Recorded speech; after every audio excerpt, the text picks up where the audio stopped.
evacuation zone is 1 mile from derailment located at 1020 East Haggard in East Palestine, Ohio.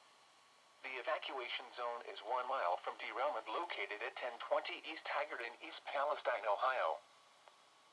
The forecast for northeast inland Ohio. Tonight, cloud. Basically, TLDR, train crash caused dangerous chemicals go into the air. Civil emergency message and an evacuation immediate.